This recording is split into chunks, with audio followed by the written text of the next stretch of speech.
Hi, I'm back to show you series 2. It picked up exactly where series 1 left off.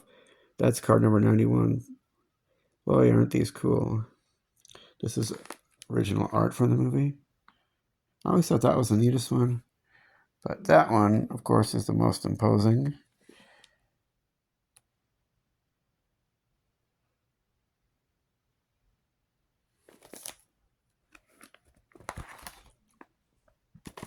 What do you think of these puzzle pieces where you collect them and form a big picture?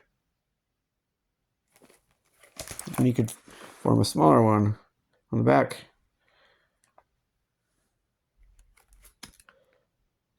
Matthew Broderick he's a singer, but he didn't do a singing voice for adult Simba. It was, I think his name was, what was his name? Joey something from the band Toto. I guess if you picture the song Africa, you can kind of hear it.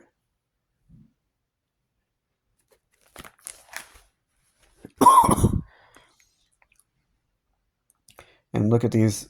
These are just story cards. They're so colorful. I mean, so much. It's interesting how different they look from the series 1.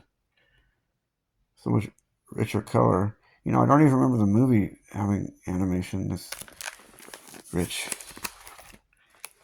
Not even the updated DVD release. Ooh, that is cool looking. That ominous quarter moon and the envisioning the cliffs rising with lava underneath.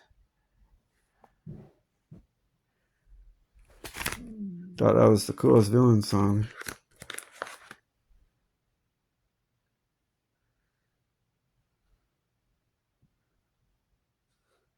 Now, right here, I think the eye is really making it look like Jake from the Rescuers Down Under.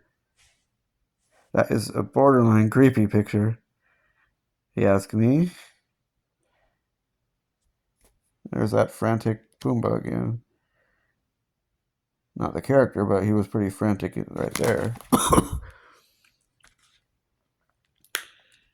Now they've added this funny scene to the series of story cards.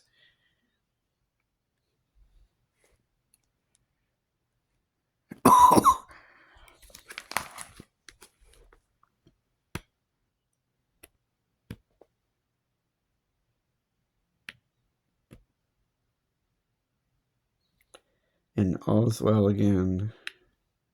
Now this was, instead of character cards here, they have cards of the actual live action animals. Wasn't that a nice touch? The lion, the baboon. I suppose if they did a series 3, they would have had the voice actors.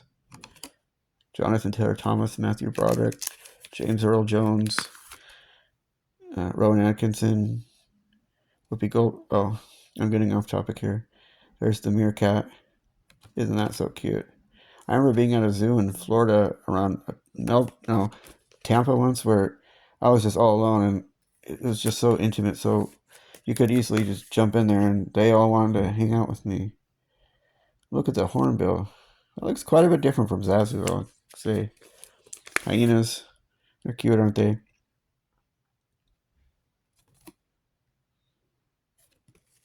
And the wildebeest of the... They're pretty ornery. They're pretty dangerous. And then here's more movie quotes that have their own cards, Rafiki's words of wisdom. And then there's the checklist again.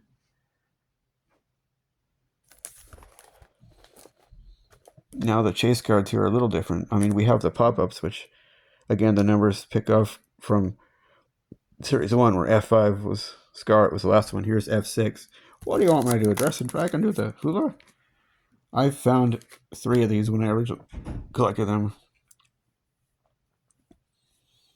The original one I found was either Zazu. That's Mr. Banana Beak to you.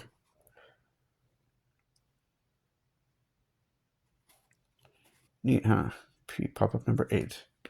Or Nala. You're alive, and that means you're the king.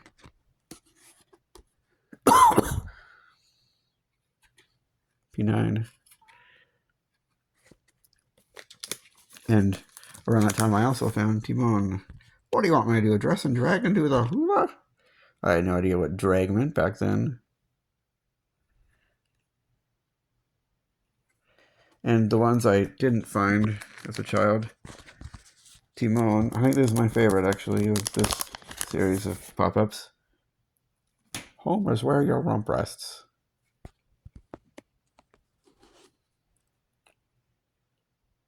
And you want to hear something funny?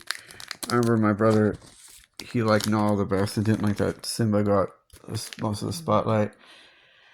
And when they came out with the series 2, they had adult Simba as a pop-up number 10. He was like, God, they always have to have Simba in the pop-up cards. They just can't leave him out. I mean, if it's The Lion King, the movie's about him. He's the title character. Why would they leave him out?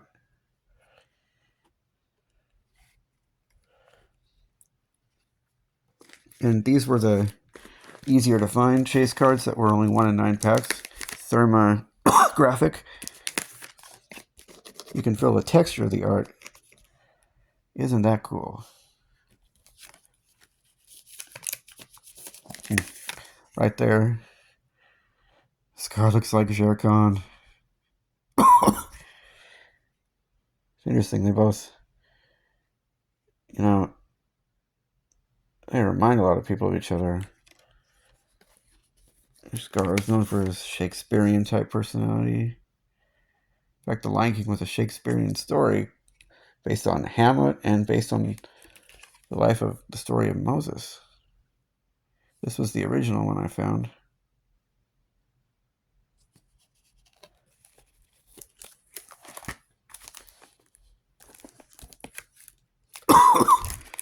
There's a lot of these. There's 9 of them. So,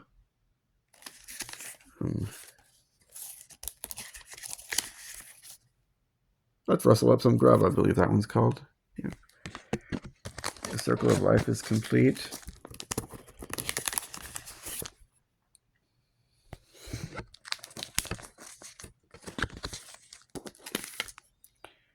Ooh, neat, huh?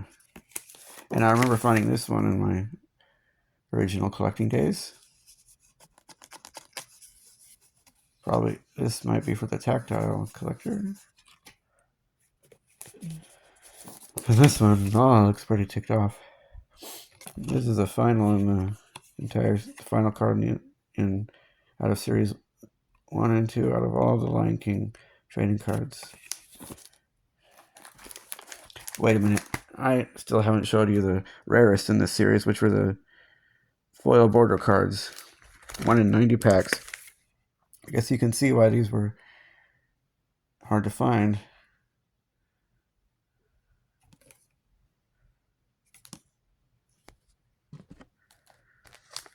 Although not as cool as the holograms from Series 1.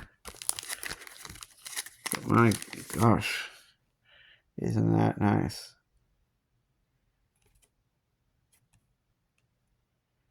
Now that is, there's the Lion King trading cards that were a part of my childhood that I've always thought were neat. They're pretty timeless. Next, I'm gonna go through some cards from the next motion picture, and Disney motion picture released the following summer, Pocahontas. Now, you remember that was a kind of fictionalized story of the first permanent English settlement. I don't think it made it a bad movie. It made it more cheerful than what really happened, and most people liked that one, but they said it wasn't as good as The Lion King, and they naturally focused a lot on the weak parts of it, or disappointing parts. But that was because it came off with such a hit. That was one of the biggest grossing movies ever at the time.